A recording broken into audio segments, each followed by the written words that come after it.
Welcome back to another episode of Brothers of the Arcana. As always, I am Alex Aldea, your host. I am co-host Dave Ferrigno. And with us today, we have some very cool guys who've already been on the show once. We have Timothy Hogan, esoteric author, lecturer, Grand Master of a Templar lineage, and Scott Wolter, archaeologist, researcher of the Kensington Runestone and the Templar. Wait, archaeologist, geologist. Forensic geologist. I should really... I don't want to be confused with an archaeologist. I have enough trouble with them as it is. Well, we're going to get into some archaeologists that I'm sure Tim has knows of if he hasn't directly met, and others when we get into some of the cool stuff we'll be talking about today. But yeah, so the idea is that number one, thank you guys both for being here. As Brother Masons, we honor you and we thank you for being a part of the fraternity and being some of the heads of everything that moves and does at the bleeding edge, so to speak, of discovery. So that is extremely, extremely cool. Yeah, Dave, you want to start us off with any particular questions? Well, let's get right into it tonight. Let's do it, man. Absolutely. So, gentlemen, I know you've traveled the world. You've been to a lot of exotic places, especially for the Knights Templar and such. I think we wanted to kick off, if you don't mind, with this synthetic aperture radar that they did in ancient Egypt under the pyramids. And I guess Scott, from a geologist perspective and your forensic geology background, how reliable is that synthetic aperture radar? I'm not sure if you're familiar with it at all or have ever used it. Well, I'm familiar with it a little bit. I definitely don't want to portray myself as some type of an expert, but my understanding is it uses sound waves, and that's a very common technique that's used for below grade investigations. And so in that sense, it can be very reliable. But I have to say, based on what I've seen online, I'm very skeptical of the claims that are being made, not from the standpoint that I don't think it's possible, but it seems to me like people are racing off and getting all excited and before we've had a chance to vet this data. And one of the things that I've suggested is angle drilling. And there's a couple ways you can do it. One is there's a way to actually drill and then turn and go into these areas where these structures were supposedly documented and see if there's actually a change in the subsurface geological profile. In other words, if you're going through natural soils and then all of a sudden hit something where it says this is supposed to be, well, now we've got something interesting. The other way is you could just simply angle down and get into these areas. And you could use a 4-inch diameter barrel and go down. And it's really not all that expensive. You can go quite deep. And I would think that would be the first way to go in there and actually verify that something is there. And until something like that happens, I'm just guardedly optimistic. Well, Tim, we know that Zahi Hawass already said that there's nothing to be found down there. Don't even look there, guys. Don't look behind the curtain. And so naturally that spurs my instinct to say this guy is the shill of all shills on a lot of respects. So, you've been there a million times, Tim, and obviously, Scott, you have as well. But what do you think, Tim?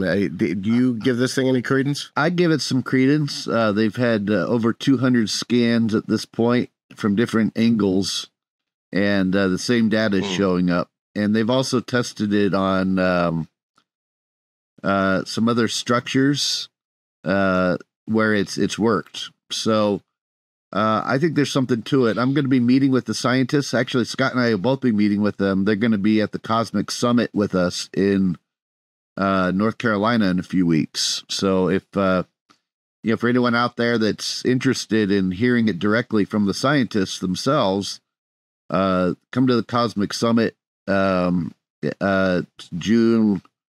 19th through the 23rd. Yeah, and we're going to be giving a couple presentations there. I'm going to be giving a presentation, I think, on the 20th, Saturday the 20th. And then we'll be doing a classroom on Monday. Scott and I will be doing the classroom together. But there is, I will say, from a Templar perspective, I mean, we do have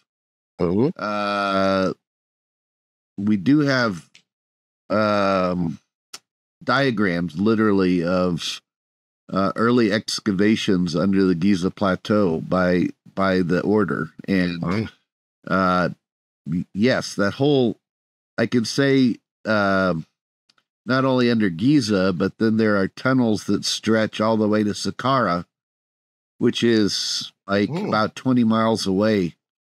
And there's all kinds of stuff under there. In fact, in the Egyptian language, that area was known as Rostau. And Ros just means, it meant Rostau in ancient Egyptian meant underworld, or underworld is what it meant.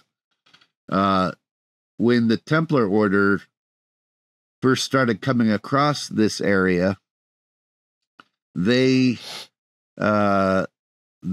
transliterated that word Rostau into two Latin words, being Ros, meaning rose, and Tau, meaning cross. And so, as they started to bring some of the mysteries of Egypt over to Europe, and they started building the cathedrals, and they built the cathedrals in the same manner as the Egyptian temples. And they tried to incorporate information and stuff on them that they were gaining in Egypt, including putting the Black Madonnas in there, which were just replicas of statues of Isis and Horus that were found at the Temple of Isis at Philae, where they had their commandery set up. But this is why when they built the cathedrals, if you look at them from the air, they look like a cross, and then they have the rose windows in them, making them rose crosses, right? So Ras Tau, which was this whole area under Egypt, was said to be under the Giza Plateau between Giza and Saqqara. So I'm confident that there's stuff under there.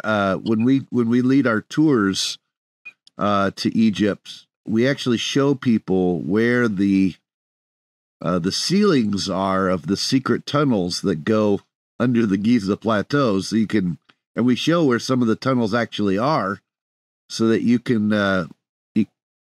There's definitely things under there that aren't being acknowledged by the Egyptian government officially. And there are areas within the Giza Plateau, including an area known as the Osiris Shaft, which goes down probably 200 feet into under the Giza Plateau. You get down to a certain level and it's flooded out because it's at water table. But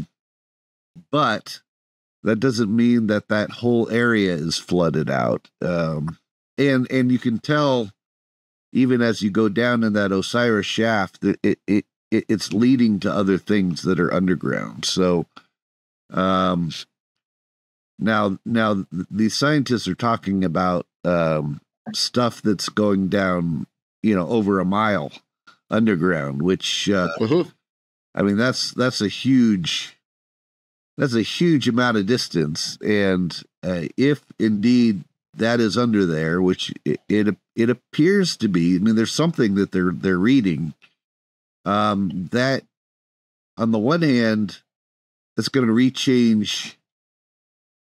It's going to change everything we thought of Egyptian history. First of all, but on the other hand, it's completely in line with what the esoteric tradition has been saying all along. And what the Templar order, frankly, has suggested for centuries, which is that, Egypt was a byproduct of a much earlier civilization that was much more advanced, possibly even as advanced as we are today. And there is evidence of this around Egypt. When we do our tours, we take people to all the different areas that where you can actually see evidence of advanced technology being employed. High pressure drills, high pressure saws, which you would need. Let me ask you this for a second. Technology to do that. Yeah, sure. Why would a guy like Zaki or any of the government of Egypt not want this to come out? Because at some point, wouldn't this be a boon for them? I mean, it would probably quintuple tourism for people to come there and see all of this stuff. And I mean, yeah, are they actively using it? I mean, and that's open to both of you guys if you have thoughts on it. I think part of it is they actually. I mean, part of it is there's governments that want access to some of that underground stuff before the public sees it, first of all. Secondly, you have to keep in mind that Egypt is still an Islamic country, and they have certain ideas about, how old the earth is, for example, and it's right. And about standard, what they believe is standard history. And while the Quran is pretty progressive, I mean, it even suggests that Noah's Ark was like powered by a steam engine or something like that.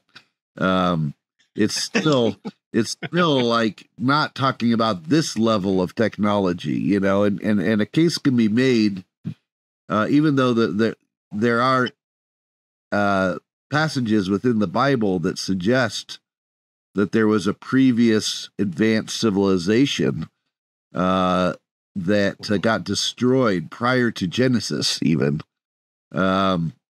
there is, it's still, that's a hard pill for some people to swallow, and I think it's also hard.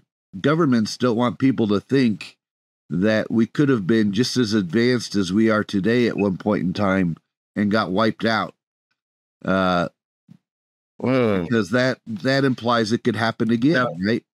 So, without doubt. Yeah. Matt, are you buying this? For these ancient civilization type of theories? Well, certainly. I mean, I think, there's a lot of things that could be going on. I don't think we have total clarity on exactly what happened, but I think going back to your first question, why did the Egyptians, why are they hesitant to talk about this or make it known? Well, I would say the same thing about things like the Kensington Runestone or the Newport Tower there's a whole host of these out of place artifacts that the world, the academic world, wants to condemn as being fake. And, there's a couple of reasons why these things have happened in this arena. One is just a simple, lack of understanding of what they're looking at. And then you get into what I call problems of the human condition, where people are territorial. They're defending, their. Absolutely. I think that makes a lot of sense. So, I think we might have Scott may have gotten cut off. Anyway, so got a little cut off there. I wanted to ask Scott about a little something. You want to go move on to Gobekli Tepe? Sure, but I think we lost Scott. Well, let's see what happens. We can talk about Gobekli Tepe if you want to talk about it. I can certainly talk about that. Well, sure, absolutely. There's some interesting stuff. Actually, let me back up for a second. So there's myths like the halls of Amenti, or the halls of records of Hermetic and Templar traditions. Yeah. The architecture of those halls is said to have all kinds of different stuff: spirals, shafts, cubes. Like a lot of, but that could reflect some of the esoteric and symbolic blueprints rather than just act as functional storage. In other words, those boxes below the pyramids, the ones we talked about last time around, that are made out of the dendrite, granite, and other stuff like that. Do you think, number one, do you think they were left by a previous culture? Because I think the answer to that is yes. Yeah. And if so, which one specifically? I believe absolutely it was left by a previous culture. I think it was, according to the tradition, when Atlantis fell, they sent out, they knew it was going to collapse because there was an imminent cataclysm. And they had sent out, there were survival areas at certain places around the world. And they had sent out even technology to be preserved and archives and stuff to be preserved. And I think those boxes were actually designed to hold some of that stuff, some of that technology and some of that maybe archive stuff. And unfortunately, it may have survived the cataclysm, but since that time, it's gone missing. It's been, it's been removed. I mean, there are some things that have been found, like these granite bowls. If you've seen these, that would have required a high technology to create. And those were a bunch of those were found at Saqqara, buried underneath the pyramid of Saqqara. But those boxes, I think, were a big part of the technology. I think the arcs, like the Ark of the Covenant, were a part of that technology. And I think that all of the underground stuff that we find in Egypt, including at the Valley of the Kings, were all just survival shelters, from that cataclysm. And the reason why I definitively say Atlantis, it is Atlantis, is because, number one, Plato said that his great-grandfather Solon had learned of Atlantis from the Egyptian priests, and he put that at 9,000 years before he existed, which would have been exactly at the time of the Younger Dryas cataclysm that had occurred. And then the other thing where we find this story in Egypt is at the Temple of Horus at Edfu. And at the Temple of Horus at Edfu, there's the building texts. And in those building texts, which are on the wall, it specifically talks about a cataclysm in antiquity. It talks about how these early gods, came from an island, and that they came to Egypt and they set up Egypt. And specifically, the island is referred to as Utlant in the Egyptian hieroglyphs, and you see it on the walls of Edfu. It's called Utlant. Well, it's not that much of a stretch to go from Utlant, which we find on the walls of Edfu, the building texts, to Atlantis, right? Which would be Plato's version of it. So you have Utlant or Utlant in the Egyptian hieroglyphs, which was, and then as that got put into Greek, it was Atlantis. And by the way, we find the same myths on the other side of the ocean, in the Yucatan, with the Nahuatl cultures like the Mayans, but they refer to it as Atlan. Atlan. So, again, Atlan is not that different from Atlantis, but it's ironic that the Mayan version of it is actually closer to the Egyptian than Plato's version. So, the chances of that, it is unbelievable. So, let me ask you this, and Scott, I'd love to hear you, and thank you. Welcome back. We're talking about the idea of what culture could have founded the pyramid and what might be underneath it before the Egyptians got there. I think we all agree that there were previous cultures to this. It seems to make a lot of sense. Tim just talked about Atlantis. I want to incorporate the Ricard structure in Mauritania a little bit. I don't know if you guys have actually been there, boots on the ground, or not, but I mean, it sure as heck looks like what the capital of Atlantis was said to look like, certainly. So that's kind of an interesting thing. But if you have a thought on either the pyramids or that, Scott, I'd love to hear it. And maybe what other cultures may have existed pre-Diluvian outside of Atlantis. Well, first of all, I want to apologize. My phone, the temperature went high and it shut down. So no problem. But I had it on my computer, so that probably wasn't too smart to begin with.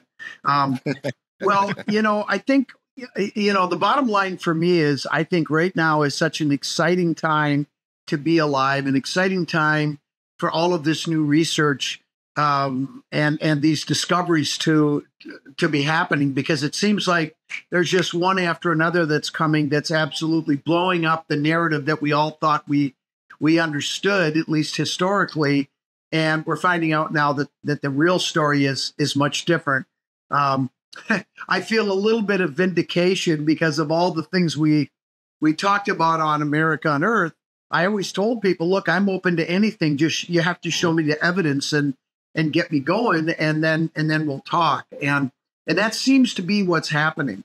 And I look at this also from a historical standpoint, geologically, because when you look at what happened during the Younger Dryas period, which is going back about 12,800 years ago, about 13,000 years ago, something catastrophic happened.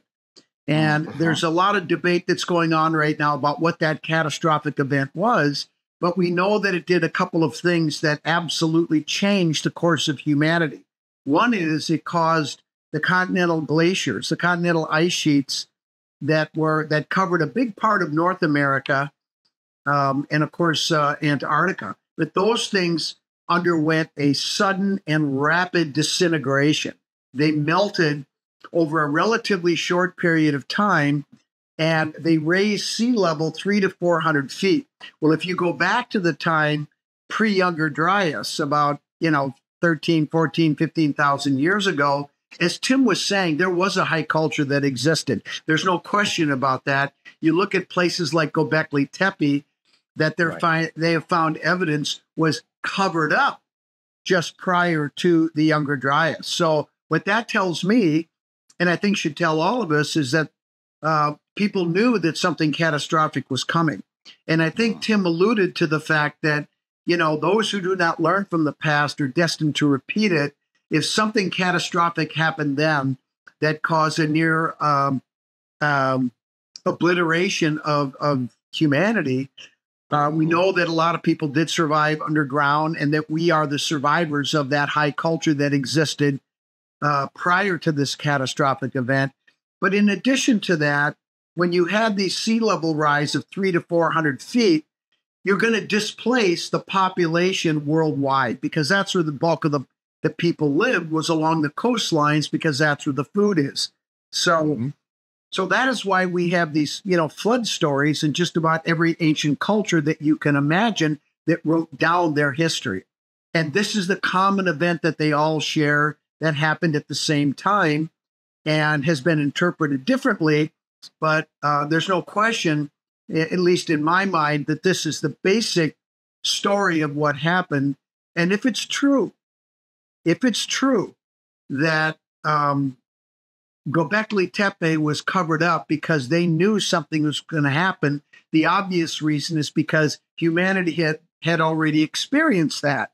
The question now becomes, because 13,000 years ago is about a half cycle of the precessional cycle of the equinoxes. Sure. Does that mean that something big, something potentially catastrophic is about to happen now? Is that cycle of something catastrophic coming back and affecting Earth about 13,000 years? There's some strong evidence that suggests that's the case. So what's coming? What is it? Yeah. Tim, any thoughts on that? Well, I think there's definitely something to that. The question is it coming where we are halfway through the cycle, or do we have another 13,000 years before it hits again? I guess we'll just have to wait. I'm hoping for the latter. I'm hoping for the latter too.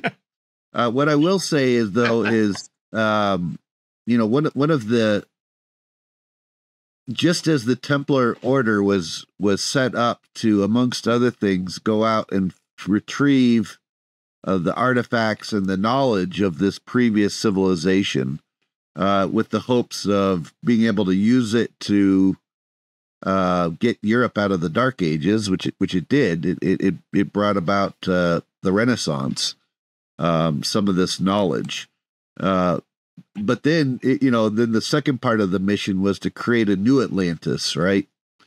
Which was, of course, what the founding of the United States of America was about.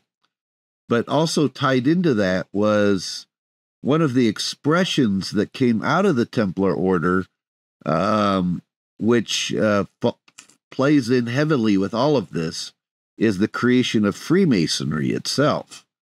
And Freemasonry, aside from just moral instruction from building materials and how to build a structure and that type of thing, when you really get down into it, it gives you all of the keys. The first 3 degrees of Freemasonry gives you all of the keys for how to rebuild civilization should it collapse. I mean, between the not just the moral instruction, but the alchemical knowledge that's hidden within it, which can be used to make your own medicines, which you would need to be able to do if civilization collapsed. But also, sure, the lodge governmental structure is a pattern for how to set up government, and then of course the study of the liberal arts and sciences, which are encouraged in there. All those are the things you're going to need for rebuilding civilization, and it's for this reason that traditionally, even within the United States itself, you had to have a Grand Lodge and a territory before it could officially become a state, traditionally in the past, because it implied that there was order in that territory. This is also, by the way, the reason why in the earliest constitutions of Freemasonry, and that we find in Anderson's constitutions, he specifically refers to Freemasonry as the Noahite religion, or in other words, the religion of Noah, the religion that survived after the last flood, which would have been during this cataclysm. So this is what survived out of that cataclysm, and then we have the responsibility to pass it on and rebuild should another cataclysm occur. I gotta ask, because we're on this cataclysm. I've been steadily binging Robert Anton Wilson's The Illuminatus trilogy, and I don't know if you guys have read it, but they do talk a lot about the idea. Yeah, they do talk about the idea that cataclysm, if in fact, that's what it was on the cycle. That's one theory, and I get it. But they talk about it, and they're not the only ones that talk about it, that the Atlanteans kind of brought it on themselves with the things that they were experimenting with what they were doing. And there's a bunch of theories floating around there that they had high science, as Scott calls it. They were a high society, right? So they had very advanced science, and they got too big for their britches. And because of that, they attracted some bad stuff. Whether it was, the H.P. Lovecraft kind of bad stuff, or it was a more biological meteor to the head kind of bad stuff. Is this something that they just came up with as an idea or a thesis on their own, or is there some documentation that somehow was preserved that tells a different story, tells this story? That's a great question. I mean, he talks about it in a way that others also have energetically. Others have talked about the idea of experimenting. I mean, even the idea of Superman and Krypton blowing up and stuff like that was kind of like that last tale of Atlantis. And they talk about a catastrophe happening, but maybe not necessarily a natural one. Tim might be well positioned to answer this one. I mean, Plato is really the source of that, and Plato does say that the Atlanteans had become arrogant and had become self-absorbed, and they even though they had pretty much good dominion around the world, they were an empire that stretched, all around the earth, not unlike the United States today. But they had become selfish and arrogant, and they had started to live outside of nature. And as a result of that, maybe the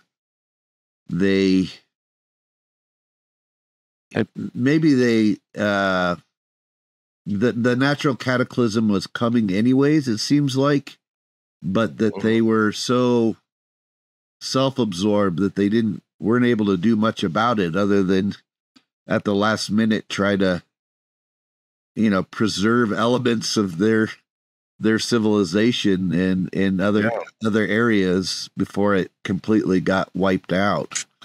Now there are when you say living outside of nature, go ahead. Well, I'm sorry. Well, I was just gonna say there are different theories of where the seat of Atlantis was, where the right. Now, people are looking at a number of different places and have been for centuries now, anywhere from the planet Mars to Antarctica to the Azores. The Portuguese. There's a reason why the Portuguese control the Azores, because Portugal was founded early on as a Templar state, and they specifically thought that the Azores at one point in time, had been above water, much more than they are today, and that, that there had been a pretty advanced civilization there, and that could have been Atlantis. And in fact, if you go to the Azores to this day, they claim themselves as having been Atlantis. But and this is something that I know Randall Carlson definitely subscribes to. He believes it could have been the Azores, where the seat of Atlantis was. But it could have also been, when we have him on that was some people believe Atlantis itself was like an alien base, and that was just its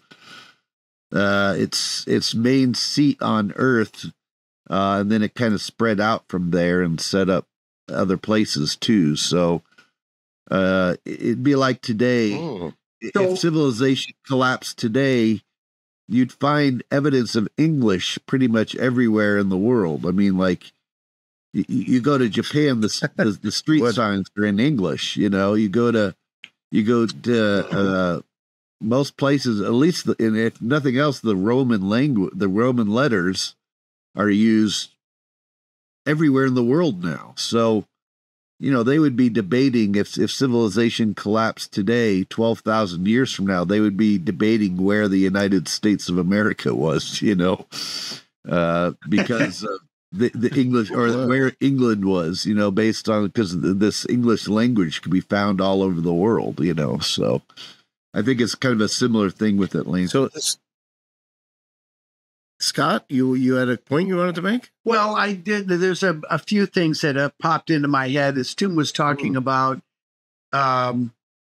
this arrogance, this, opulence, whatever was going on at the time of the Atlanteans, and they sort of got caught with their pants down a little bit, I think, when all of a sudden they realized that something big was going to happen. It kind of reminds me a little bit. I keep going back to the Georgia Guidestones, which we did an episode of our show on. And as you probably know, they were destroyed a couple of years ago by ignorant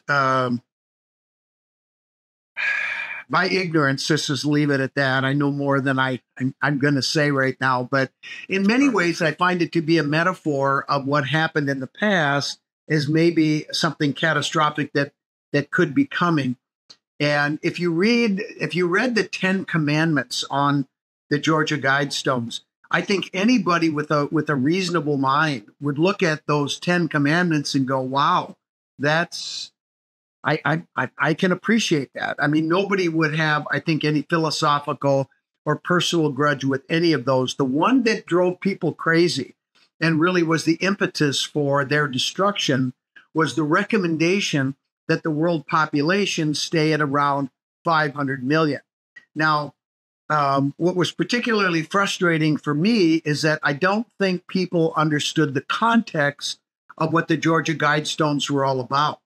And what they were about is, and you have to remember back in 1980, I think Tim and I go back that far. I know I do. I won't speak for you, Tim, but yeah, you go back that far. You know, we were in the midst of the Cold War. Yeah. Okay. All right. But you remember we were in the midst of the Cold War. And I can remember that there was a lot of fear that there could be nuclear war with Russia, and people were afraid, frankly. And so I think when you look at the Georgia Guidestones, when they were created at the time, those tenets, the recommendation of 500 million people wasn't what a lot of people say is, oh, they want to kill 7.5 billion people to get down to this manageable number. No, that's not what they're saying. What they're saying is that if there is a major catastrophe, like the Younger Dryas, that happens again, these are the guides or the recommendations for that surviving civilization that then wants to rise from the ashes, if you will, like the phoenix, and start anew. Because I think what this is telling us is that we've already been through it at least once, and we've been talking about that. But maybe the people that created those stones were foreshadowing something that they knew was going to happen. I mean, I don't know, but I think in some ways the destruction of the stones actually brought more attention to them and the message. And I don't know. I just think that there has to be a connection between what happened to the Atlanteans and the foreshadowing of the Georgia Guidestones. I mean, that's just my personal opinion. But Tim, what do you think about that? Yeah, I think that makes a lot of sense. You know, we kind of know just from looking at the genetic record that the last time this cataclysm occurred, during the Younger Dryas, something happened where there had to be as much genetic diversity as there is on the planet today, and there was something that was called an bottleneck that occurred, where only about 30,000 people survived on the planet. So we went from like a planet of just as populated as today to only about 30,000 people around the world surviving. And that's a huge drop. And you know, we can see the evidence of it. There was room in the pool at swim time, I'll tell you. Yeah, that's right. I mean, if you go to if you look at like definitely. For example, if you look at the English Channel, at underneath the English Channel, you can still find the foundation of houses, you know, from when that was above water. So you have to remember when all that ice melted, which we're pretty certain came from cosmic debris hitting it. Just because we find the nano. That's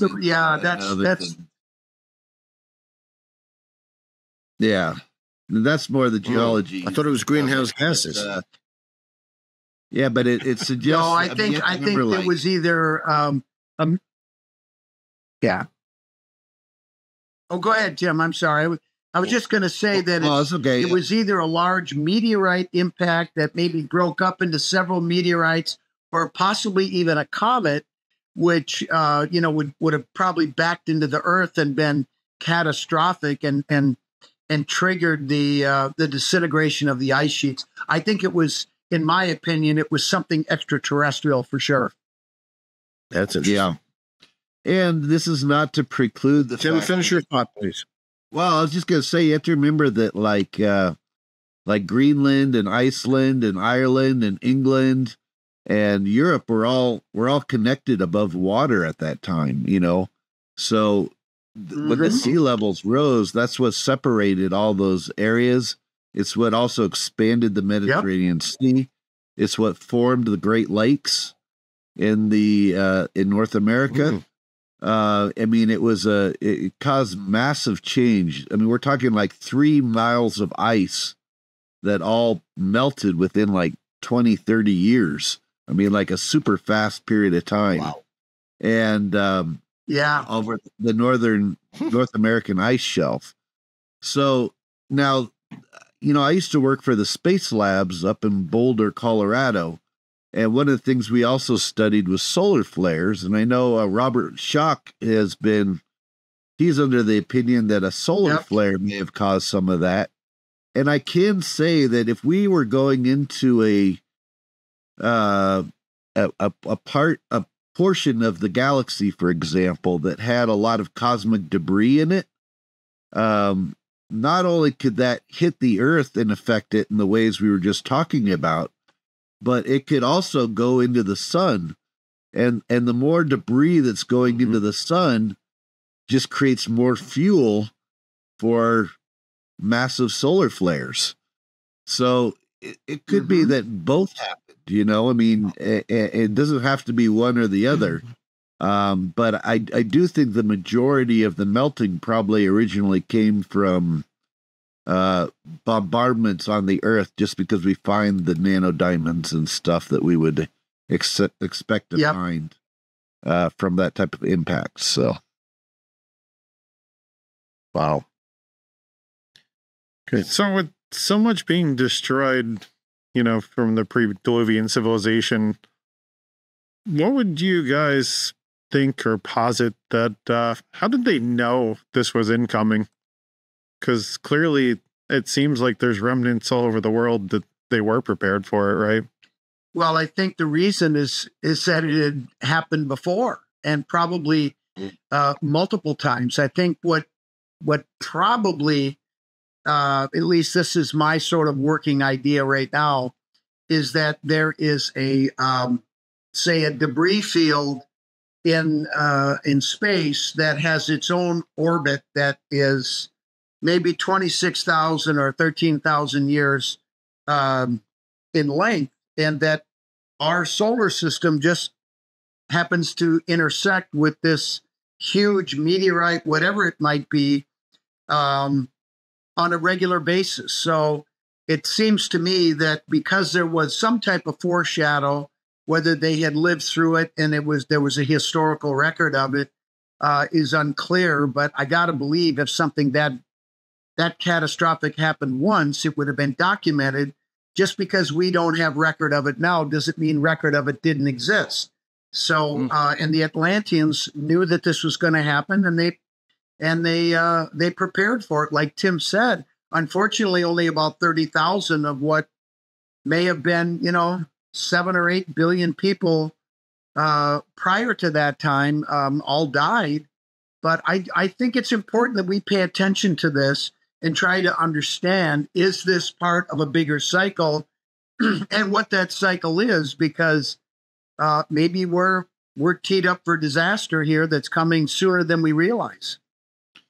Yeah, there is, there. Hate to be a Debbie Downer, but I that's what the evidence suggests to me. Yeah, you're being a buzzkill, Scott. Sorry, man. Well, the esoteric tradition has alluded to, previous civilizations even prior to Atlantis. There's talk of another civilization that was known as Lemuria or Mu, that was said to have existed 12,000 years before Atlantis. So, and that civilization collapsed too. I mean, and that's all esoteric tradition, but there are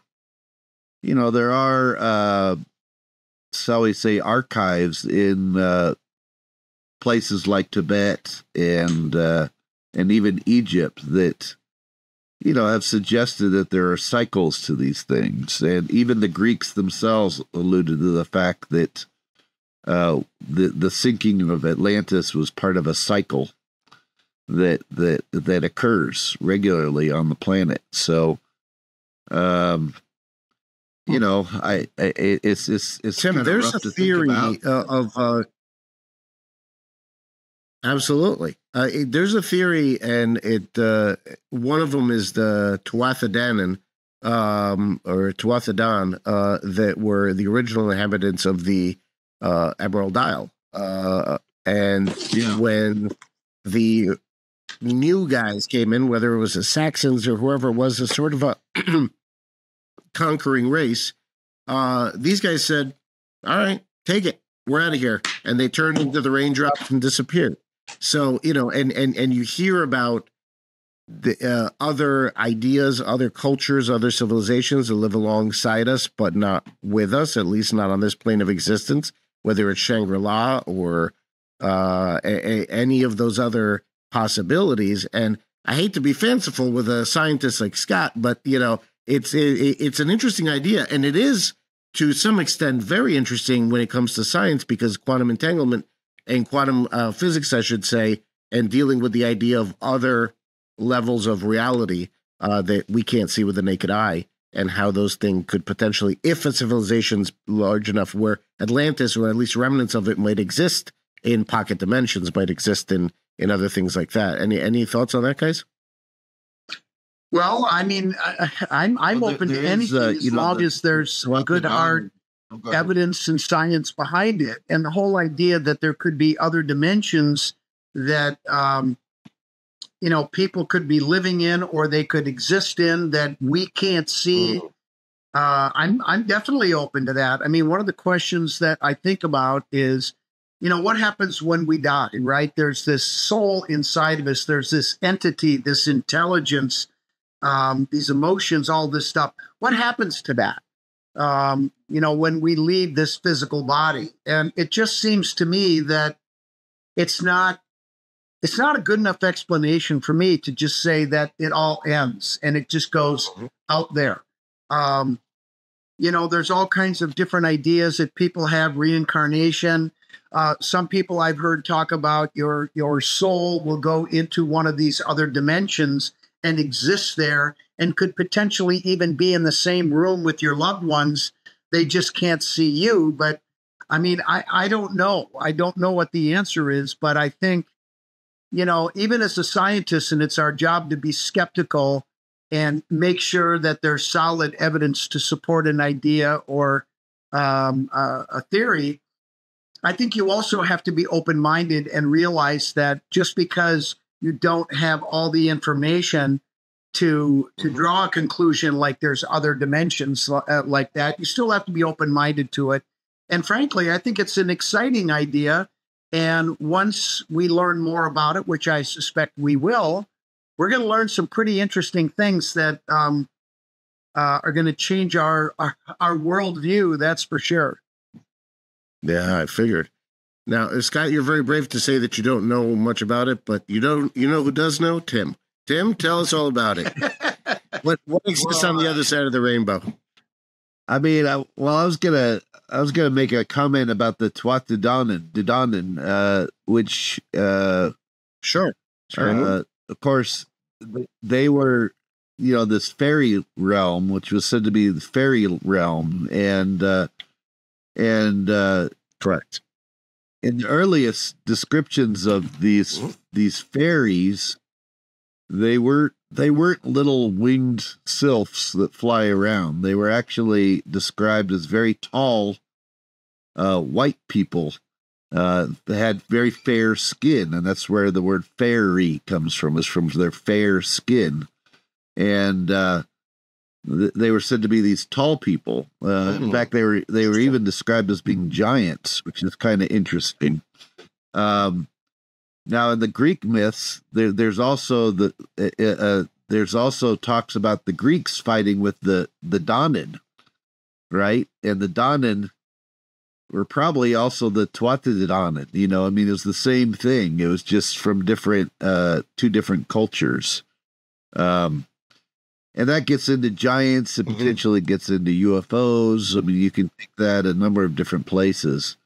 I do think when we die, there's a part of us that can live on in a higher state. In fact, many of the Hermetic texts suggest that the real purpose of initiation and spiritual development is to develop what's known as like a psychic body. The Egyptian texts allude to this as well, and that the purpose is for your soul and your astral body to live on beyond your physical body. And for most people, it's said that they die and they forget because they haven't developed enough. And so they'll reincarnate and they won't remember who they were, and they won't be allowed to live just in the astral plane or these higher dimensions because they haven't developed themselves enough. So the purpose of the mystery schools was to develop this psychic body or this astral body so that it can live on with the soul. And it can live on in these higher dimensions, or if it chooses to, it can reincarnate into our physical form right now. So, in order to help other people escape, right, to escape the cave that they're chained in, that they don't realize they don't realize there's more to the dimensions of the universe than what they're just living in, I guess. So this was Plato's allegory of the cave, So absolutely, there's also a theory. There's also a theory that there's a subatomic particle that's known as an igniton that specifically comes from the sun and is it's a plasma subatomic particle, and that if you gained enough of these particles, that's what builds your psychic body or your astral body for your soul to continue to live on in. And so part of the reason why the ancient Egyptians and other cultures, including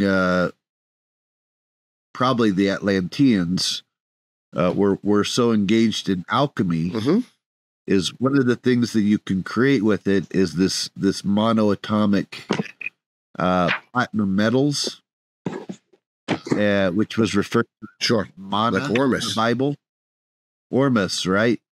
And what this really is, this mana is it's a magnet for these ignitons, these subatomic particles, these plasma particles that come from the sun.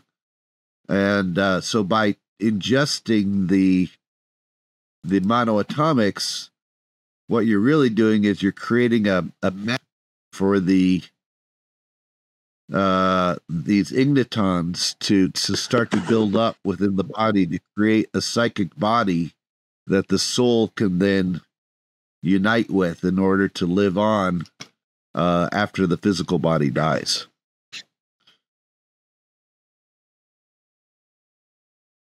That's fascinating. I've never heard of the term igniton before. It's just something I usually call Dave when he annoys me. But outside of that, but it which is frequently. But he, the idea of the midichlorians, right? So Star Wars got that from. So it sounds very similar, very parallel in the idea of accumulating stuff. When I went to do Vipassana for 10 days back in February, one of the things that was discussed by Goenka, S.N. Goenka, who's the guy who's made Vipassana world famous. He's sort of like Maharishi Mahesh Yoga was for TM. He talked about the idea of kalapas. So he said that Buddha had freed himself almost to the molecular level or at the molecular level of all of his suffering and trauma of any kind. He got down so far, he said he couldn't get down further than the smallest unit of measurement is 8 kalapas. And what those are were 4 of the kalapas stood for the 4 elements, so air, earth, fire, and water. Mm-hmm. And the other 4 kalapas stood for the characteristics of those elements. So what fire is, it's hot. It's, right. It's burning. Very bright. And all of the various, yeah. So does that ring a bell for you, Scott? I mean, anything like that would sort of dovetail sort of with what Tim was talking about? Well, again, I can't say that I know, but all of this just seems to fit together in a, pretty nicely the way we're looking at it right now. And it's an area that's ripe for more investigation. I haven't really spent much time in this arena. I've been so wrapped up in decoding messages and trying to make sense of the messages that we have. I haven't had a chance to think about this stuff, but I feel like I need to now. Well, let's talk about the messages for a little bit. Obviously, before we got started and started recording, you were telling us about some of your recent finds. Let's talk about it. I mean, give us a little bit of background, just to refresh the listeners' ideas on what you're working on right now, and then dig in. Yeah, well, and Tim is well versed on this as well. Although there's new stuff that seems to be coming out all the time, and I'm trying to think of the shortest version I can give to explain these documents. I met a guy. Well, actually, a guy contacted me back in 2008 and asked me if I would go up on a mountain with him to go look for this place called the Temple of the Goddess. And we ended up going up there, and we found some very interesting things. We had a map that he had acquired that led us to dig, and we found an inscribed stone, which is amazing. But in any case, this guy has been had documents that have come to him over the course of, oh my God, ever since 2004. And it goes back to a colleague of his who purchased this document originally in Rome in 1971. And what it turns out these documents is the final recording or the final update of all of the Templar tradition, or this particular Templar tradition's records that date back to the very beginning. And it's amazing because there was, what we learn in the documents is that the Templars would update their records, they would update their maps about every 150 years or so. And the last update was done in 1908. So of the original documents that we have, the paper is quite old. A lot of it is falling apart, but everything's in relatively good condition other than that. We can read what the messages are. Now, the messages are all encrypted. And just to give you an idea of what I'm talking about. Yeah, we'd love to see it. Like, can you see that? Oh, wow. Look at that. Yeah. That is very cool. That's just one page. Oh. There's more pages here. Let's see. Oh, like this. I think you can see.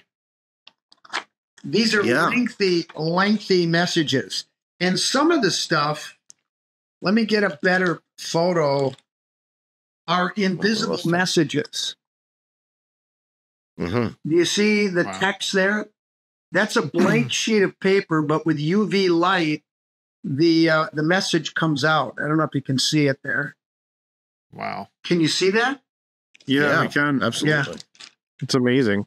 Yeah, this page is full. It's hard to see. But in any case, so what these messages convey is historical information that starts right with the First Crusade, all the way up to the rise of the Templars. They're put down. And then what happened to the Templar tradition after the put down in 1307? And we know what happened. And, there's all kinds of different versions of what happened to the Templar fleet that left La Rochelle on the night before October 13th, Friday the 13th, 1307. We know some of them went to Portugal. Some of them went up to the Scandinavian countries, but we know that the bulk of the treasures went to Scotland. And then they spent time in Scotland, and then eventually they were brought over here. And that the story that unfolds is simply incredible. The other thing that unfolds in these documents is that there was information that dates back to the 1st century, dealing with the 1st century royal family of John the Baptist, Jesus. Actually, his name was Yeshua, and Mary Magdalene, and what was really going on with them. And in one of the latest messages that we've got, and we have now, I think, 21 encrypted messages, and everyone is encrypted differently. Just because you're able to solve one doesn't mean you're going to automatically get the next one. There's something a little bit different about all of them. But so they have no commonalities then, Scott? Pardon me? They have no commonalities. In other words, each one has its own particular cipher. There aren't two that have the same some of them are. We need a cipher phrase to put everything in order. Sometimes it's the cipher phrase is in the form of an anagram, so you have to figure out what the word is, and then you can put the columns into place. All those columns, those sets of numbers that you saw, each one of the groups, it goes like this.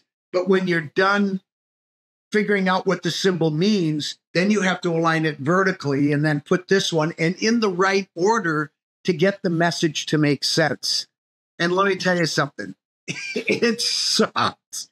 It's hard work, but the messages are just mind-boggling. And we've actually been sent off on about a half dozen treasure hunts. And in about 3 of them, we've found things which we have not told the world about yet. But we're going to do that very soon. In fact, in about another month, we're going to be going up to look for something called the Yeshua Scroll. So we know what the scroll says, but I'm going to save that for the Cosmic Summit. And then I'll release it there. But let me just say, it is profound. It's going to shock the world. If you're a Roman Christian, you're not going to like it. But if you're an enlightened person, I think you're going to love it. Well, I'm glad to hear it on a lot of levels. I think that's very interesting. Yeah. Yeah, I think Dave and I always talk about how we sort of struggle with religion. Sometimes we're both raised and we're both, I would say, pretty religious people, not traditionally so, right? So, but yeah, it's an interesting point of view to see some of this new stuff. Well, and one thing I do want to say, and I'm going to make sure, Tim and I are going to be doing a classroom presentation again this coming year. We did it last year at the Cosmic Summit, and it went very well. But one of the things that I'm definitely going to do, Tim, is I'm going to put in a slide that just says the religion speech.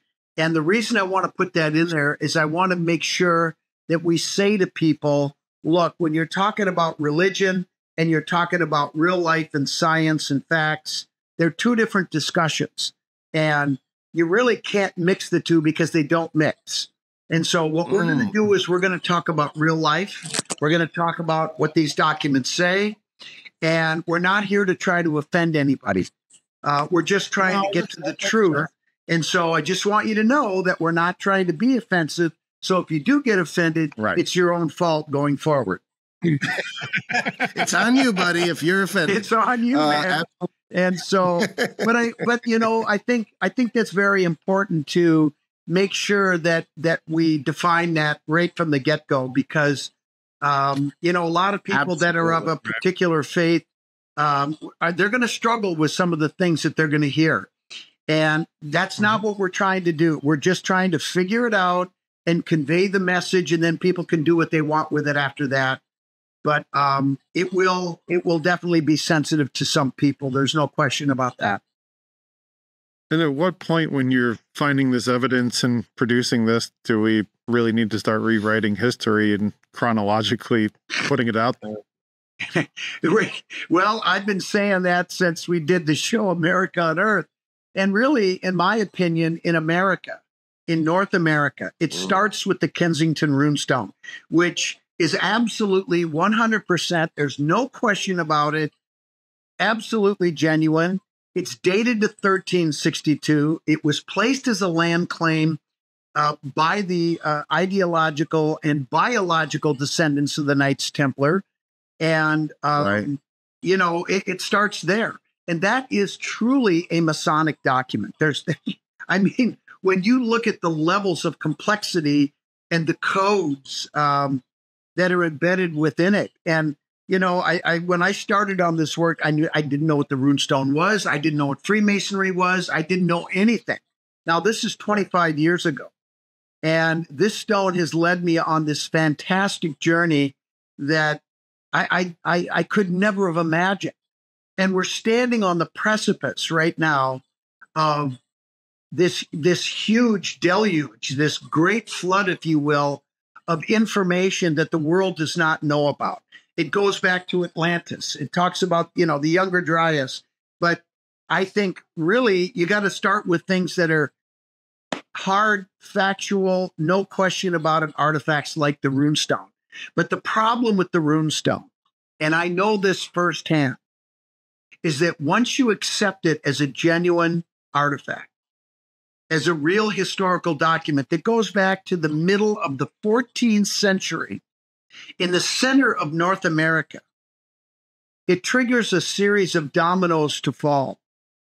And those dominoes go to some inconvenient places for certain groups, like the Roman Catholic Church, which has a lot bigger influence on all of our lives than any of us realize, including the ones that are not Christian.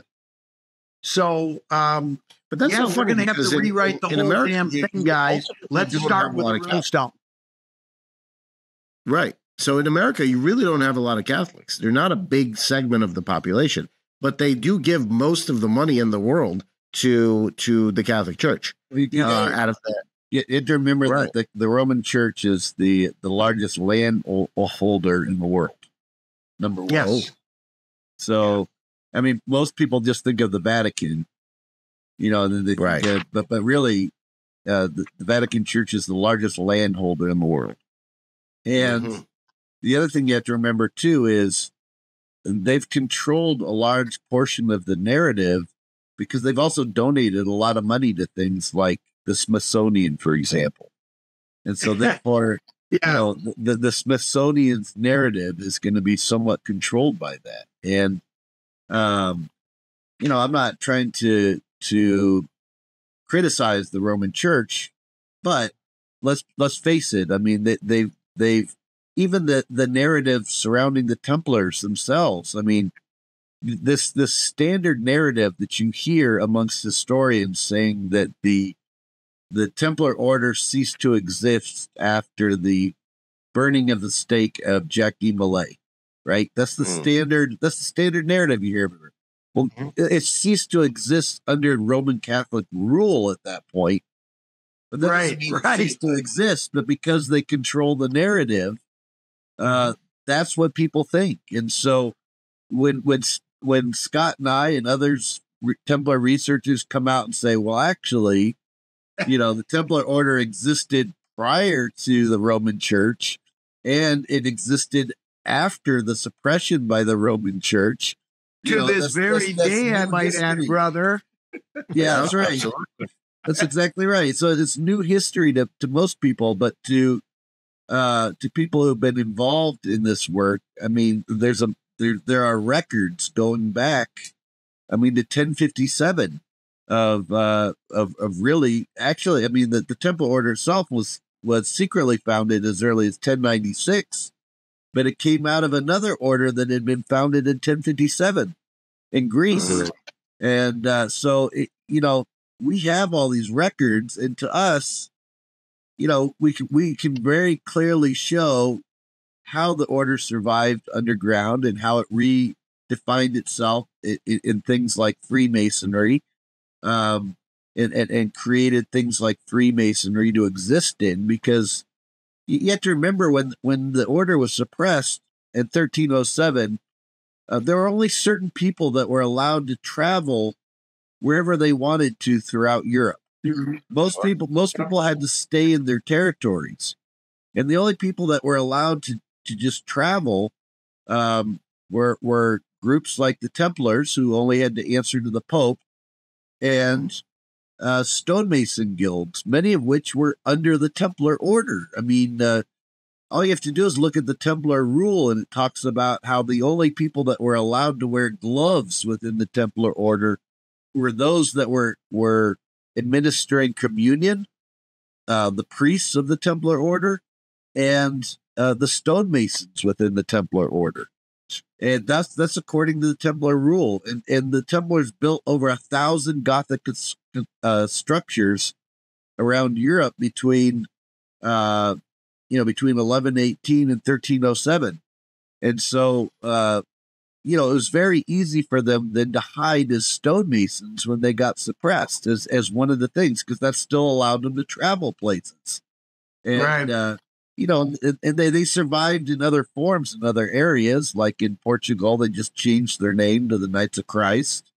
Many of the knights moved from Paris up into Scotland because there was a close relationship at that time between the Templars in France, and Robert the Bruce had just been Robert the Bruce, yeah. so he had no problem bringing in a bunch of excommunicated Templars, to help him out. So I mean, Well, yeah, and helped him at the Battle of Bannockburn, right? that's exactly right. Yeah, Bannockburn, and then they also helped to set up Switzerland. And some Templars went back to the Middle East, went back to Egypt, and continued to survive as Templars in Egypt. They also married into Druze families into the Middle East and in places like Lebanon and Syria. So, there's plenty of survival that happened. It's just because it wasn't under Roman Catholic control. The official narrative has been that the order ceased to exist after Grand Master Jacques de Molay was burnt at the stake, even though there's plenty of evidence to the contrary that it did survive. It just wasn't under Roman Catholic rule. So, because they were the power, they controlled the narrative. How do you guys feel about the American Pope? Do you think that will redefine a certain paradigm for the church? Potentially, or would it dovetail with anything else we've been talking about? Well, it dovetails with something that I'd like to just bring up for a second and just have us all just sort of pontificate for a second. Are you guys familiar with the Malachi prophecy? No. Yes. Okay, one says yes, one says no. He's been holding out on me. I know Tim is, and the bottom line is that there was a Cistercian monk by the name of Malachi, who lived in the 12th century, who was actually Bernard de Clairvaux's best friend. And I won't go through the whole story, but they met when he was on a pilgrimage, but he started in Ireland. And he was, he said that he wanted to live out his life with Bernard. And he said, no, brother, you're to go back to Ireland and establish a monastery there. And he did, called Mellifont.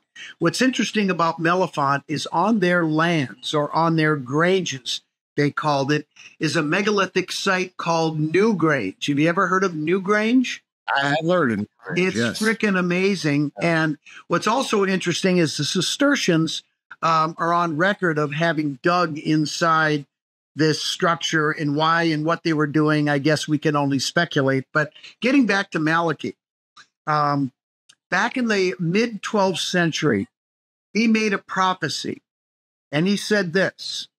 He said in 2012, almost 900 years later, the current pope would resign.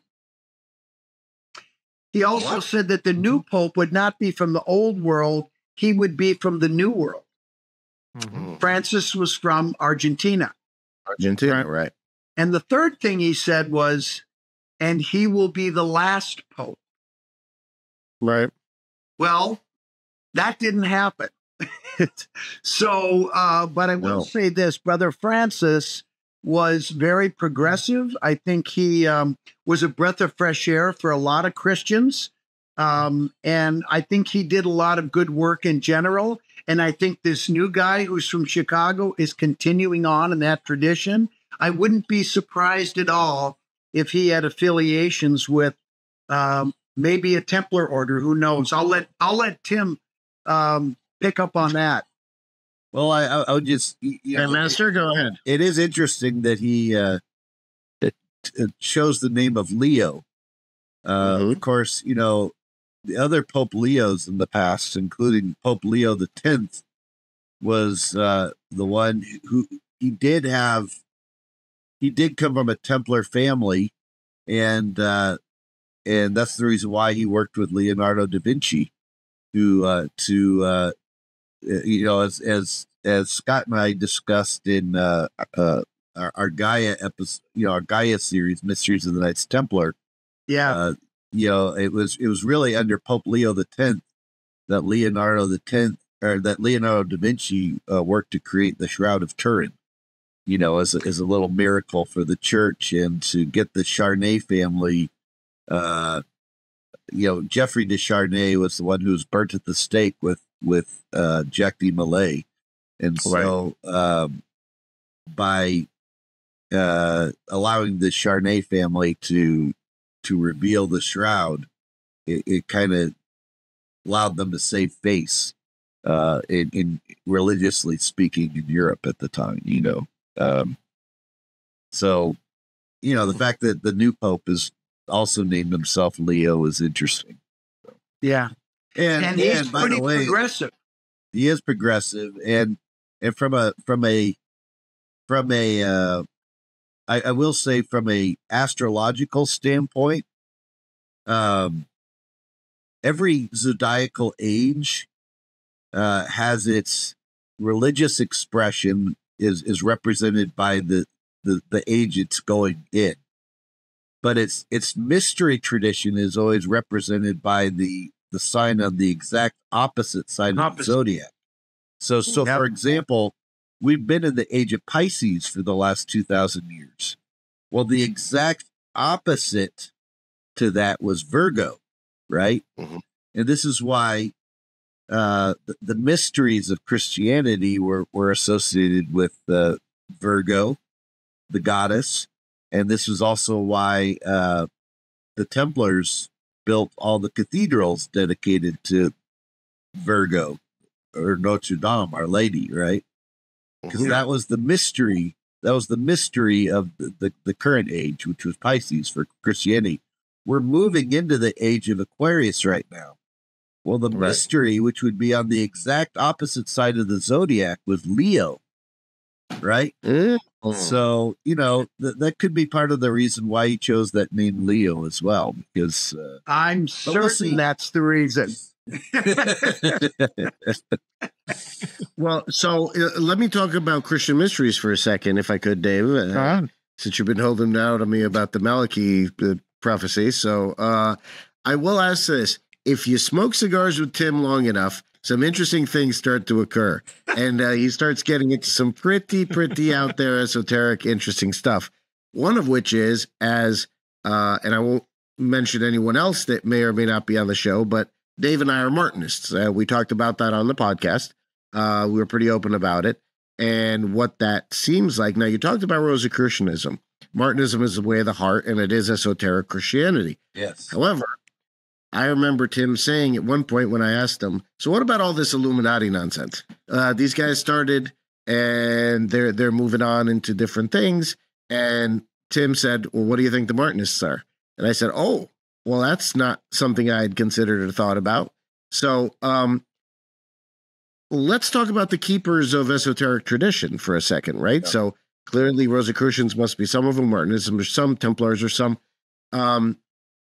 Why aren't they working together? And what's the deal with all of this Illuminati negative stuff that seems to keep permeating? Well, they first of all, they are working together. Maybe not every expression of. There's several Martinist lineages out there. You have to keep that in mind. There's a bunch, sure. There's a bunch, sure. And not all of them have inherited all the mysteries, I would say. Okay. I say that they're united in the noble purpose of being the way of the heart, and in this understanding that God speaks to us through the heart, which is the Gnostic process, right? So they're united in that regard, but that doesn't mean all the mysteries have been passed down. I mean, at one point in time, the Martinist order was very closely affiliated with the Gnostic Church.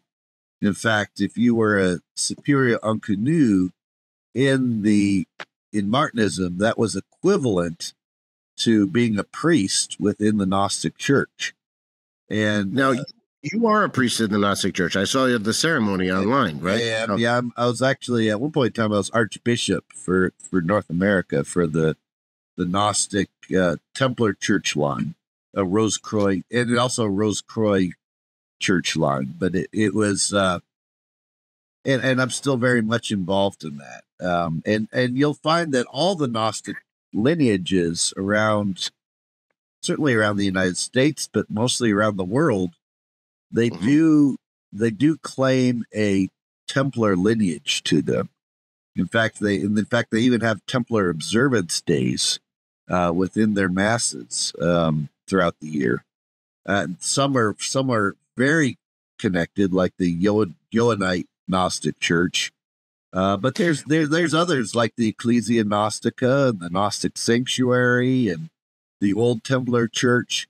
There's several of them out there, and they all recognize that the Templar order was at its core Gnostic tradition, and out of this came Rosicrucianism, Martinism, and Freemasonry. Eventually, Illuminati as well. I mean, there are some Illuminati traditions. For example, if you're a student within Amorc, for example, the ancient mystical order Rosicrucis, they have their own Martinist lineage as well, called the Traditional Martinist Order. I was a TMO. Yeah, right. TMO. I was a past master of that at one point in time, in fact, as well. I've been involved in a number of different Martinist lineages, but that was one of them. But I don't know how I feel about that idea of self-initiation. Yeah. Most people don't recognize TMO because they turn to a self-initiation thing. So I mean, I don't recognize that either. But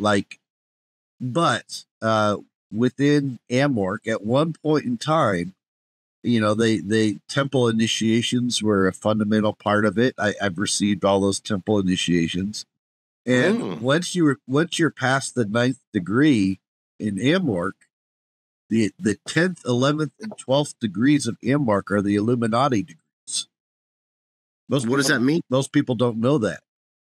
Well, they make it very clear that the Illuminati was an expression of, was a continuation of the Templar research.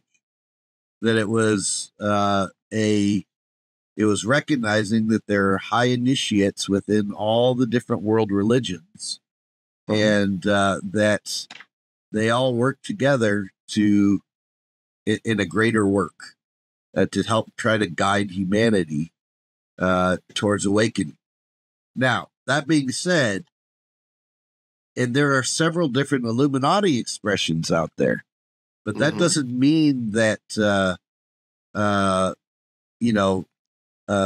what you're seeing in the rap industry, the rap and hip hop industry, where you have people like Drake adopting the owl as a symbol, as an Illuminati symbol, or OVO Productions, which looks like an owl face, O-V and the O. That doesn't mean that they are the original Illuminati. It just means that they've recognized that it exists, and they've adopted some of the symbolism from earlier Illuminati traditions, Masonic traditions, and anything else they could grab onto to kind of create their own thing. So what's this mean? Yeah, well, that actually comes from the OTO originally, which was and it was related to their Gnostic mass that they're so-called, they called it a Gnostic mass. I wouldn't call it a Gnostic mass. I think it was a perversion of the original Gnostic mass. But what they did is the OTO, their Thelemic tradition, they do have a priestess and who's on an altar, and she's naked.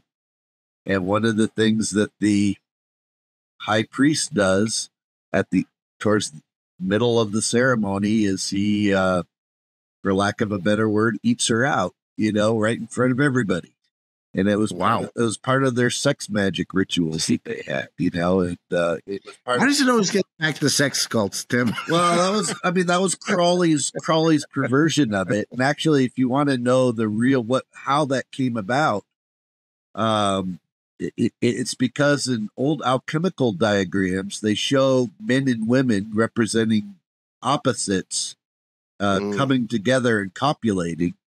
And then they have words like menstruum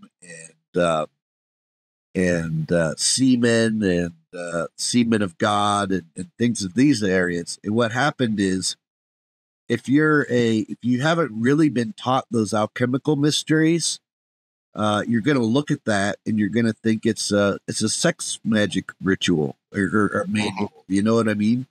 And that's what Crowley did, because he didn't know any better. I mean, I can tell you definitively, like, for example, when you take an herb and you leach all of the oils from it, and you apply heat to it, that turns red and a reddish brown. And in alchemical texts, that was referred to as menstruum. That's because it looked like menstruum. It's not because it really was menstruum. Sure. Same with the secret salt of alchemy, which was sometimes called the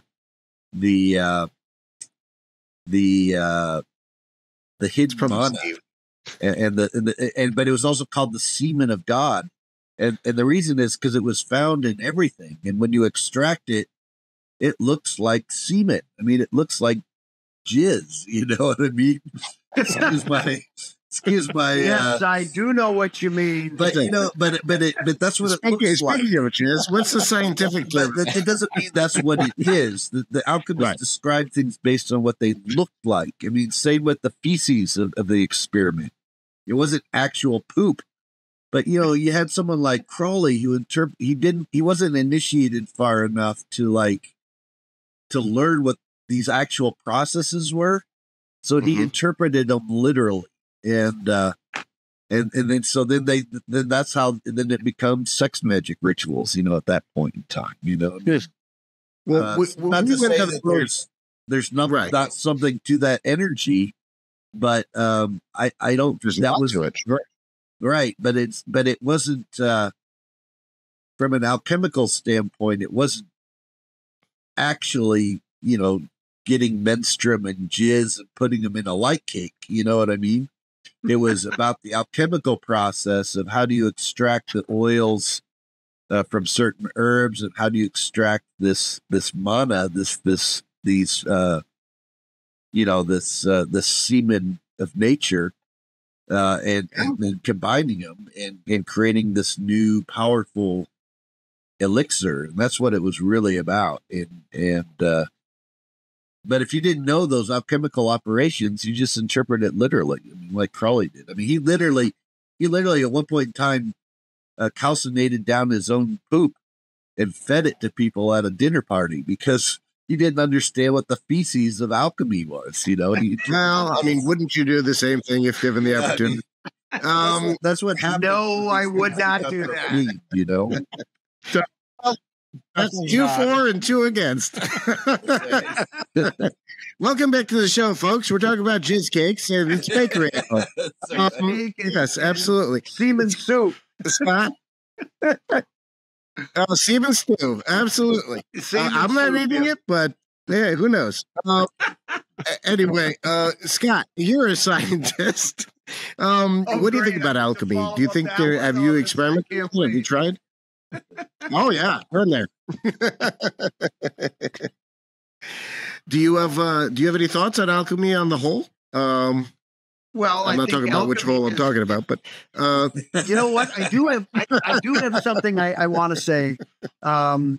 And it's a compliment to Tim because, and this is not a setup at all. He doesn't even know I'm going to say this, but he has literally bottled mana into a solution that you can buy from him. He was nice enough to give me a vial, but there is somebody who is a regular that comes on our tours with Haley and I, and she bought a vial of this, and she was struggling with, I don't know how to pronounce it, tinnitus, ringing in the ears.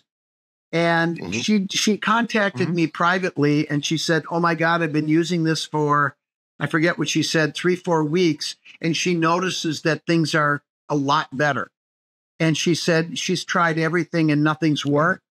And all of a sudden she's getting some relief. And I could just tell by the way she was writing to me. Her name is Sharon. And she said, "Would you please tell Tim and thank him?" She said, "This stuff actually works." And I said, "Damn, I don't know if I should tell him that or not. His head's going to swell." But anyway, well, it is a heal all. I mean, I mean, you could apply it topically. I can't tell you how many people I've cured of skin cancer, just by giving them this stuff that they've applied it topically, and the melanoma it scabs up and breaks off and goes away, and then the skin restores itself. I mean, is it the same stuff that you gave me? Same stuff, yeah. I mean, it heals everything. So you can apply it topically. Absolutely, yeah. Okay. Yeah, you can apply it topically, and then you can also ingest it. I mean, I didn't know you were going to talk about it, but this I happen to have a bottle right here. Not a setup. If you buy one for the show, it's half price. Yeah, I provide vials of it. That's the monoatomic gold, but it's this was the original. This was the original wafer that was used in the host in the communion, I believe, in early Christianity. It was also, and you also find it in the cone-shaped cakes that the pharaohs were. In fact, anytime you go into any temple in Egypt, they have depicted in there these arcs, just like the Ark of the Covenant. Right. Then next to it, they always have the pharaoh holding one of these conical cakes. And what those conical cakes were is they were this mana, they were this gold monoatomics. And, the Templar order learned of it through studying in Egypt and meeting with people in ancient, who had preserved the tradition from ancient Egypt within the Coptic Church and within the Druze and the Sabaeans that were all within the area, who had been passing on these Egyptian mysteries. And that's where the Templar order learned of it. And that was part of the Templar communion. And it still continues to be. And, it's the reason why too, that the Templars, if you go back to the Middle Ages, 700 to 900 years ago, the Templars were living twice as long as everybody else on planet Earth at the time. And it's because they were taking this stuff, they were obviously physically fit from fighting, and they also had a pretty strict diet where they only ate certain things, but the other part of it was they were taking these monoatomics. And so, Tim, by the way, Steve Hobaugh from Colonial Prospect Lodge says hello. We just saw him last evening, and it was great to see him. And he wants to bring either one of you or both of you out this year, if possible. So we'll try to see if we can coordinate schedules to get that going. That would be great. Fantastic. Yeah. It's always a pleasure to see you guys and to have you. And Scott, you'd be new to that, but we show you a good time. I promise. It's always a fun time. I have no doubt about that. It's a lot of fun. Once you get a good IPA in me, then you never know what's going to happen. I'll spill the tea. That's good. I can't wait to hear that. There's a lot of good beer in Jersey. That's a challenge, guys. Chat about for wrap. Absolutely. So, what's your favorite IPA then? Oh, Well, you know what? There's I live in Minnesota, and there's a place called Surly Brewing. Have you ever heard of it? And the best one they have is called the Axeman. It's a double IPA, and oh my God, it is so smooth. Another one is down in Shakopee. There's another brewery there, and they have an IPA called Trader, and it's fantastic too. But anytime I go anywhere around the country or around the world, if they have an IPA, I like to try the local stuff just to see what they have. And I mean, how can you go wrong, right? It tastes so good and just awesome. Oh yeah, that is good stuff. Tim, what about yourself? You know, I unfortunately I can't drink IPAs because I did a bunch of home brewing back in the day, and what happened was I developed an allergy to hops. Oh, and there was about a 2-year period where I couldn't drink beer at all because I go into anaphylactic shock because of my hops allergy. So what I had to do is I had to get myself off that allergy I would just drink a little bit of beer and take a little sip like once a week for 2 years. Exposure therapy. And exposure. And then I was able to drink beer again. So I tend to drink ales now because the hops just is still a little too much for me, you know. But right. But I drink ales, and I love like a Newcastle ale or even a Negro Modelo type of ale, you know, I love. So sure, very good. So circling back, should we be preparing for this next apocalyptic cataclysmic event? Because clearly, I don't think we have. It seems like some of the elites are building some bunkers and things in Hawaii and elsewhere, right? But us common man is not. Well, you know something, I'll chime in on that real quick. What do you guys think? Are we up? Are we looking at some type of cataclysmic event? Obviously, we don't know for sure, but I would say that there's a better than 50-50 chance that we could be. And exactly what that cataclysm is going to be is unknown. It could be something otherworldly, like a comet or this meteorite thesis that we pass through this meteorite shower and it decimates the earth. I really don't know. It could be our own undoing. I think that's very likely. And I think we're on a fast track to trouble here if we don't pull our heads out of our asses here sooner than later. And then, of course, there's this extraterrestrial component that suddenly is on everybody's minds here in the last 5-10 years.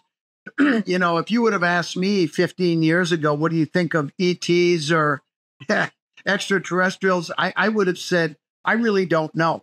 And frankly, I would have been very skeptical. I'm not skeptical anymore. In fact, one of the revelations that comes out of these documents, these Templar documents that I've been talking about, is extraterrestrials. And even back in around the turn of the last century, circa 1900, the person that did the last update of these records, we know what his name was. He had both an indigenous name and a white name, if you will. And he, for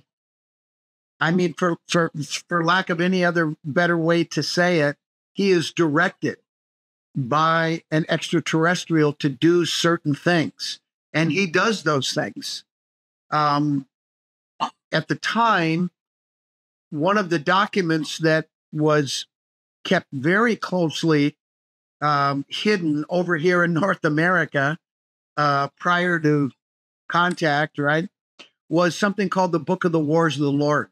And there were two things that were in there that absolutely the world was not ready for in 1900. The first was a dual-gendered God religion. The world is not ready for that. There's no question about that. The other thing that is absolutely clear in these documents, in the Book of the Wars of the Lord, is the presence of extraterrestrials. I don't think in 1900 we were ready to have that discussion yet either. Now these things come to us. This is information that we are bringing to the world. Tim and I are going to be talking about this at the Cosmic Summit. And people need to I've heard about this book before, Scott. This is kind of... Wasn't Billy Carson talking about this a little bit too? Didn't he bring up, or was that a different book that he was talking? I don't know. Where Westhoff told him that he was kind of full of it. You know what? To tell you the truth, I have no idea what Billy's doing. The only thing I know about is his work with the Emerald Tablet, but I really have not had much contact with him.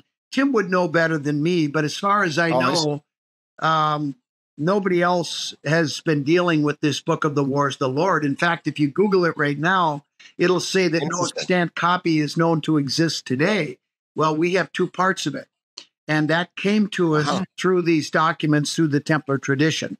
But those are the two big secrets. Now, is that what you're looking at? That's part of it. Yeah, that's not what you're translating now. Oh, yeah, it is part of it. Okay, interesting. Yeah. Interesting. So, but I guess what I would say is these two topics, this dual gender God, this balance between male and female, and the whole concept of opposites that keep things in balance, we call dualism, is very important, and it's high time. We got off the schneid. This patriarchal bullshit has not served our humanity well, and it needs to change. And I think the world is ready to start talking about ETs because they are here. They walk among us. Some people suggest that human DNA is part extraterrestrial DNA. And so if that's the case, we are them. Or they are us. Wow. Yeah. What did you said we see the enemy and he is us. Well, so you're saying they're walking among us. Yeah. Well, they are. Go ahead. They are. Well, Tim, I came here to chew bubblegum and kick ass, and I'm all out of bubblegum. So we'll give you the final word on extraterrestrials. What do you think about that? Well, I will say that that has been a part of the Templar tradition for a long time. Brother Scott's, digging into the Book of the Wars of the Lord at this point in time. But even if we look back historically, I can show you a Templar painting that was done in 1598 that shows flying discs in it. Fly like literally UFOs in it. It's a painting that shows the goddess. Well, actually, what it shows is it shows Princess Antonia of Württemberg, the Württemberg region of Germany, and she is being initiated, and she into a diagram of the Kabbalistic tree of life. And it has all of the alchemical, Kabbalistic, and Gnostic knowledge that was given by the Templars at the time incorporated in this painting. And it also shows, King Solomon's temple and other things like that. But one of the other things it also shows is it shows a bunch of flying discs in the painting. So this is from 1598. Also, if we look at Sir Francis Bacon, he was a Templar initiate. He was secretly the son of Queen Elizabeth I, who was also a Templar. She had been one of the heads of the Militia Crucifera Evangelica, which was the name of the Templar order at the time. And it was this Templar order in Germany that actually created the Rosicrucian movement. So people like Johann Valentin Andrea were members of the Militia Crucifera Evangelica. But Queen Elizabeth I was as well. And Francis, your son, who was hidden at birth, was Sir Francis Bacon. And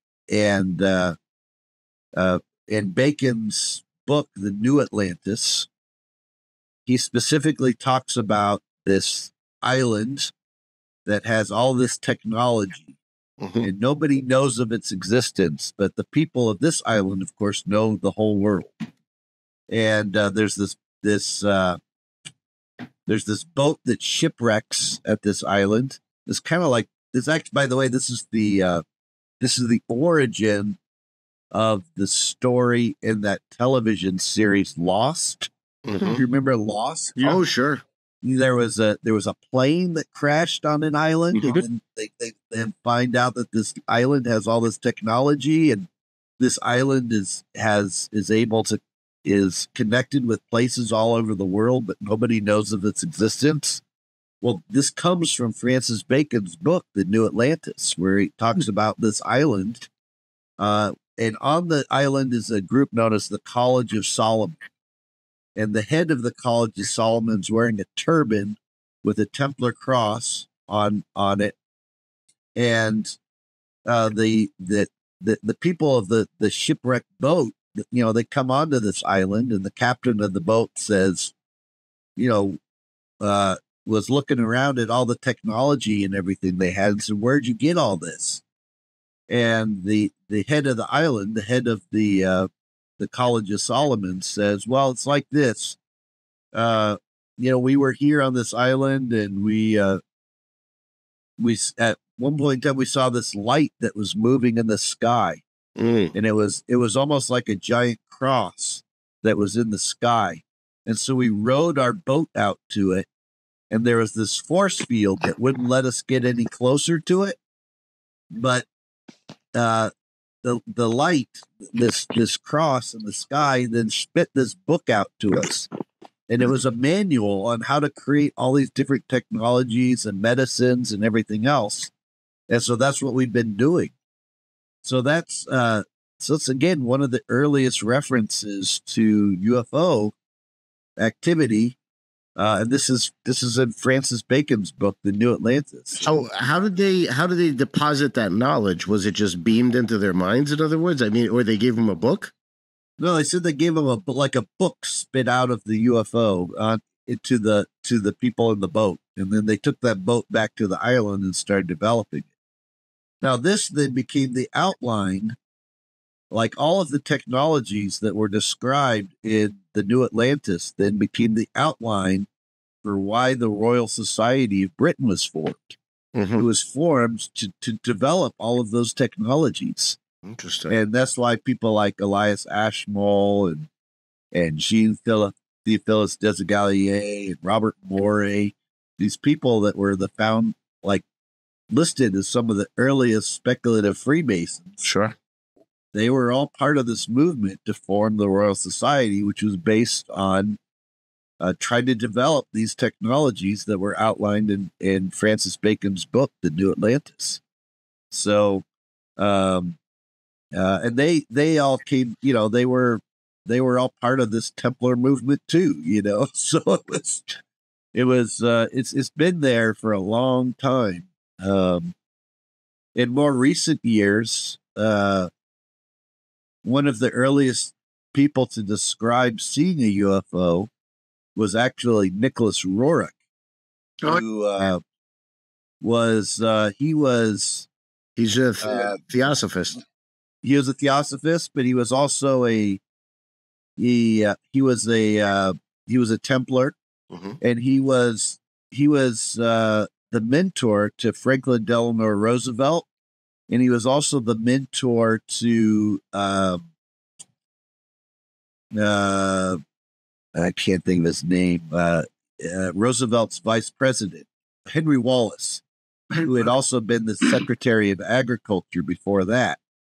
And Roerich was the one who helped stop the Dust Bowl by introducing Wallace to Mongolian planning techniques that were able to be used throughout the Midwest, and that's what stopped the Dust Bowl. And then the other thing Roerich was known for was the Pax Cultura, which was an agreement during the war, an agreement to not bomb certain cultural, artistic, scientific and religious institutions. And so they put this flag up that had, it was like 3 circles with it in a triangle within a circle. And that was the Pax Cultura. And to this day, Article number 1 of NATO is the Roerich Pact. And it's named after Nicholas Roerich. And it's the agreement of NATO to follow these things that Nicholas Roerich set forward. But the other thing Roerich did was he was also the one who recommended to Franklin Delano Roosevelt to put the Great Seal of the United States on the $1 bill. I was just going to say that. Yep. No, why didn't you do that? Well, why did he do that? Yeah. Because he thought there was something common that every American carried on them that had this esoteric symbolism on it, that it would remind them of their spiritual destiny. Was the idea behind it. It wasn't so much an Illuminati conspiracy as some would say, though there are contained within that the symbolism of that Great Seal. There are, for example, if you put a Star of David over the pyramid on the Great Seal, the tips will touch on the letters MASON. Get out of here. Yeah. No, seriously. And then the 6th point is the top of the eye in the triangle. That was all, I believe, absolutely intentional. Of course it was. Yeah, but Nicholas Roerich knew this, and he now unfortunately, Nicholas Roerich ended up having to flee the country for tax evasion and ended up going back. Well, you can't have everything. But he was a huge influence, ironically, on FDR and on Henry Wallace, who actually referred to him as guru, and Nicholas and FDR's esoteric name was Galahad, and Henry Wallace's esoteric name was Parsival. So tying into the Grail legends, of course, yeah, very cool, yeah. Well, guys, it's been an absolute pleasure having you on the show today. We really want to thank you. We hope you had a great time. We hope you'll consider coming back at some future time, either by yourselves or together, and we'll talk about more great stuff. Yeah. And any last words? We'll give you both the floor if you want to plug anything or if you want to talk about anything. Scott, go ahead. Well, I guess the big thing that we have coming up right away is the Cosmic Summit, as Tim said, that'll be on June 19th through the 23rd, I believe. Tim and I will both be giving individual lectures, and then we're going to be putting on pretty much an all-day class together. We've talked about what we want to talk about during the class, but we haven't finalized it yet, so I can't really tell you. All I can tell you is it's going to be really good, and we're going to go deep into some of these topics that we just touched on here today. Very, very cool. Thank you, Scott. Tim? Well, just to piggyback on that, if you sign up for the Cosmic Summit, if you use the code Templar, TEMPLAR, you can get 10% off. You sign up for the Cosmic Summit. So, you might want to do that if you're interested. Cost you a little bit less. One of the things I'm going to be lecturing on is the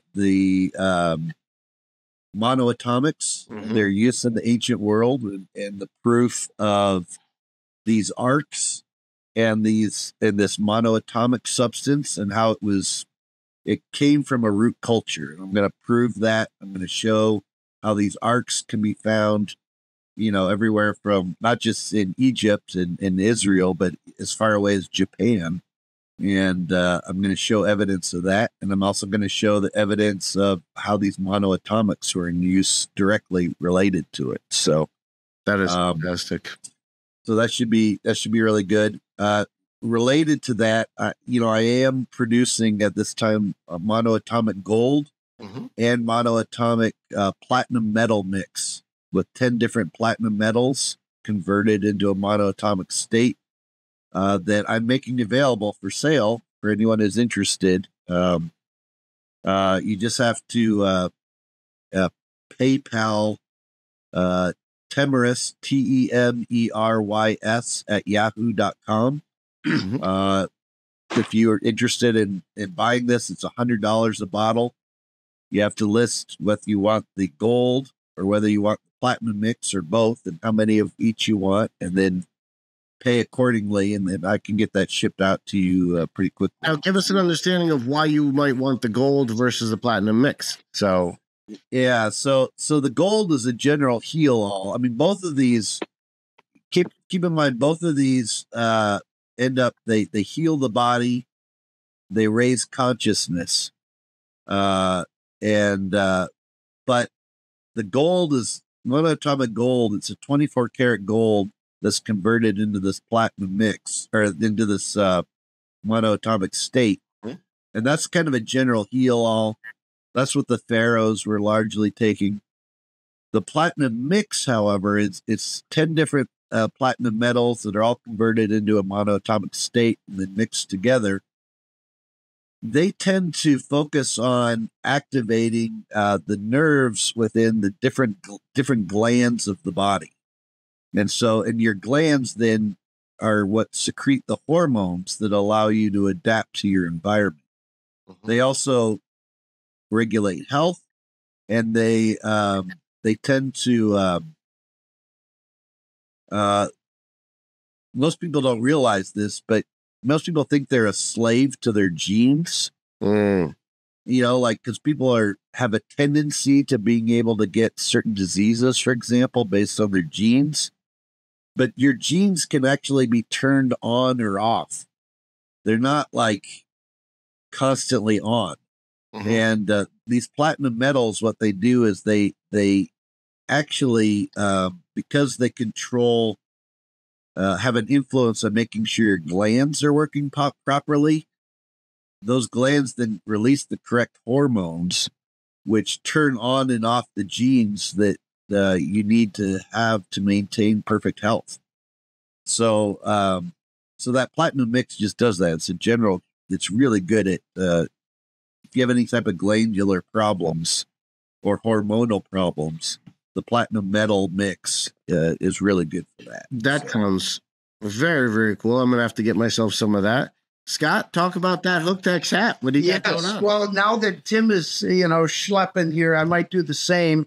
If people are interested in a Hooktex shirt, I know Tim has one, or any of the books that I've written.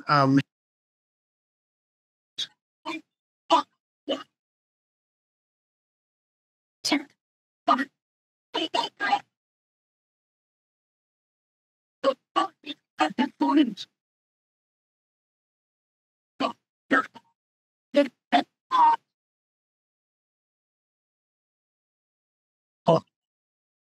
With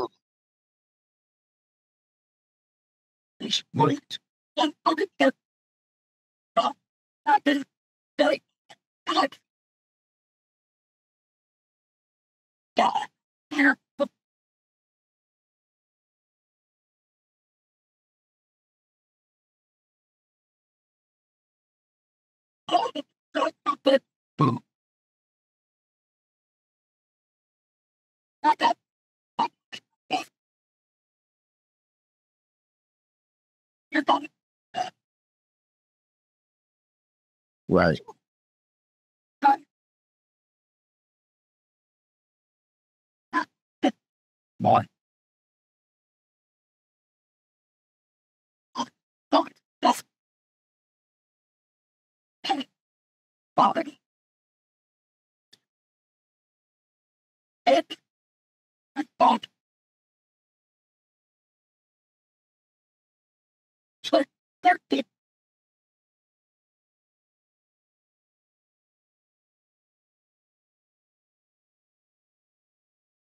So we got to have you guys back to start talking about some of the stuff that you're going to put out there. Yeah, I mean, that's absolutely amazing. I want to thank you both for being on the show. I want to thank Dave. For, we thank you both. Yes, we getting there. Yeah.